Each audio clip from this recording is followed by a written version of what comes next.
Good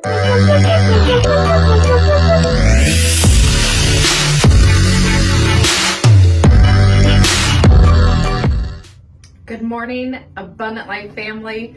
I'm very excited to be with you this morning. I am not Pastor Nate.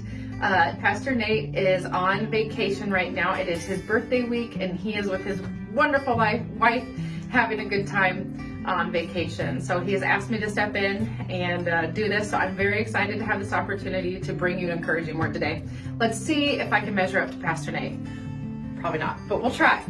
So I wanted to talk to you about a couple weeks ago. I was reading in Acts, and I was reading this story, and I've read it many times before, but something stuck out to me that hasn't before. And so I researched it a little bit more. And what it is at the end of Acts, it's right after Jesus was crucified. He had this, he was chilling on the earth for a while, and then he ascended back up to heaven. And it came time to replace Judas as one of the 12 apostles. And so Peter gets up in front of these 120 guys that had followed Jesus from the beginning of his ministry, from when John the Baptist baptized him until now. They had been with him the whole time. That was one of the requirements that they required for this person that was going to be chosen to replace that 12th apostle.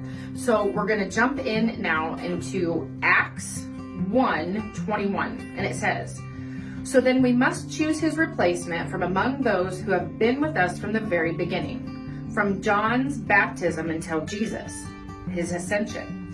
And like us, he must be a witness of his resurrection." They proposed two candidates, Joseph, who is also called Barsabbas, the just or Justus, and Matthias. They all prayed, "Lord Yahweh, you know the heart of every man. Please give us clear revelation to know which of these two men you have chosen to be an apostle to take Judas's place, because he renounced his apostleship to go where he belonged." They cast lots and determined that Matthias was the Lord's choice, so he was added to the 11 apostles. So what stuck out to me is that it came down to these two guys out of these 120 guys that had been with Jesus the whole time, from the beginning until the end, and it came down to casting lots, which is basically a coin toss, a coin flip. They flipped a coin to see which guy was going to be an apostle. And they prayed about it, obviously, but it came down to a coin toss. And I thought, man, how did the guy who didn't get chosen, how did he end up? How did he serve out? Even though he was qualified and he had been there and sacrificed just as much as the other guy, he wasn't chosen. So how did he handle that? Did he wallow in it? Did he feel sorry for himself? Did he get angry? Did he get offended? Did he leave the 120 crowd that was Jesus's followers?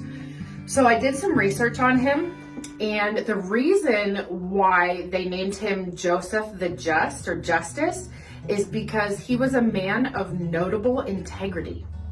And so he finished his story very well. He ended up going on to be a bishop in Syria, and he was also recognized by the Catholic Church as a saint because he ended up being martyred. So he didn't feel sorry for himself. He didn't wallow in it. He didn't get angry. He didn't leave. He finished his story well. Just because he wasn't chosen then didn't mean that his ministry was over, or his job, or his what he was supposed to be doing. He realized that didn't define him. And so that really encouraged me, because I know that it can really hurt and be seen as a really big rejection if you're not chosen for something. And I realized that it's not a rejection. It's honestly, it came down to prayer, and it came down to chance, the flipping of a coin. So I hope that you will take out of it what I did of finishing well even when you're not chosen. And I hope that this encourages you in some way. Thanks for listening to me, and we'll see if Pastor Nate lets me do this again. See you later.